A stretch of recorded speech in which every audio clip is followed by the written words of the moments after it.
विष्णुदेव साय जी मुख्यमंत्री छत्तीसगढ़ शासन द्वारा श्रीमती गोमती साय जी विधायक पत्थलगांव विधानसभा। विषय है छत्तीसगढ़ पेंशनधारी कल्याण संघ पंजीयन क्रमांक 1881 का 6 सूत्री मांगों का ज्ञापन। महोदया, विनम्र निवेदन है कि छत्तीसगढ़ पेंशनधारी कल्याण संघ जिसका पंजीयन क्रमांक 1881 है, इस 6 सूत्री मांगों को माननीय विष्णुदेव साय मुख्यमंत्री जी से आप संपर्क करके हमारी समस्या को हल कराने का प्रयास करेंगे। इसकी पहला मांग है पूरे छत्तीसगढ़ राज्य के समस्त जिलों और तहसीलों में पेंशनरों के लिए उनके बैठक के लिए कार्यालय के रूप में एक भवन की उपलब्धता सुनिश्चित कराई जाए। दूसरा मांग है मध्य प्रदेश राज्य पुनर्गठन 2000 की धारा 49 छठवीं सूची के अंतर्गत जो हमारे पेंशनरों के लिए खासकर मध्य प्रदेश और छत्तीसगढ़ दोनों ही पेंशनर से परेशान हैं, तो इस धारा को विलोपित कराने के लिए प्रयास किया जाए।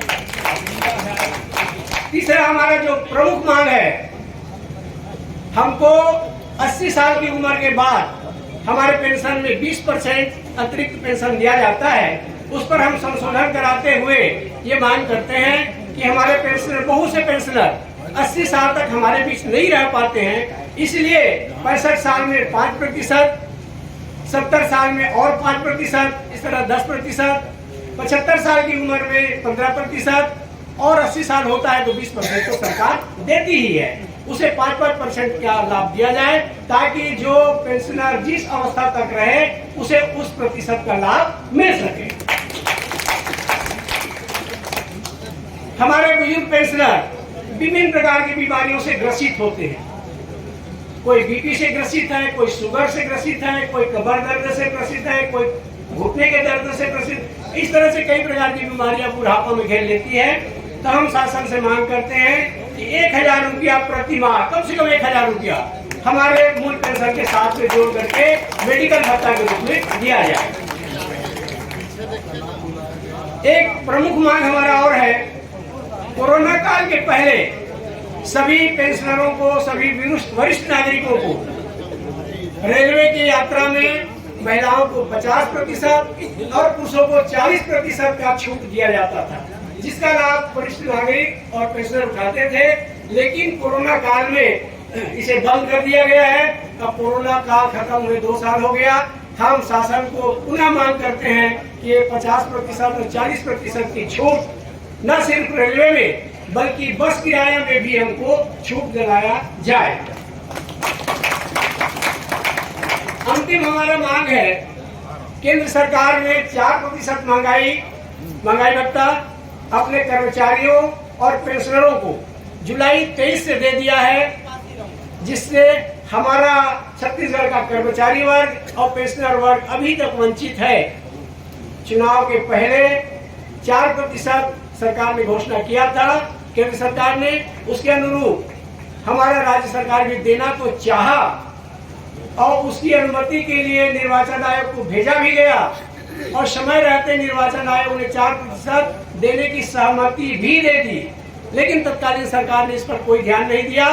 तो हमारा ये निवेदन है कि जिस दर से केंद्र सरकार अपने कर्मचारियों पेंशनरों को घोषित करता है, उसी दर से, उसी तिथि से हमें भी हमारा सरकार 4% तो वंचित है, ये दे और भविष्य में भी केंद्र के अनुरूप हमको महंगाई भत्ता का लाभ दे। महोदया, ये हमारा 6 मांग पत्र है, 6 सूत्री ज्ञापन है, इसे आप शासन से मिल करके पूरा कराने का प्रयास करें। एक और मांग है, चुनाव के पहले शिक्षकों का प्रमोशन करते हुए उनका स्थानांतर या पदस्थापना किया गया था। बाद में उसमें कुछ शिकायतें प्राप्त हुई, उन शिकायतों के माध्यम से उनका ज्वाइनिंग और पदस्थापना रोक दिया गया था। बाद में उसे निराकृत भी किया गया और उनको पदस्थापना ज्वाइन करने दिया गया, लेकिन 4 महीना जो विलंब किया गया, उन 4 महीनों का वेतन उन शिक्षकों को अभी तक नहीं दिया गया है।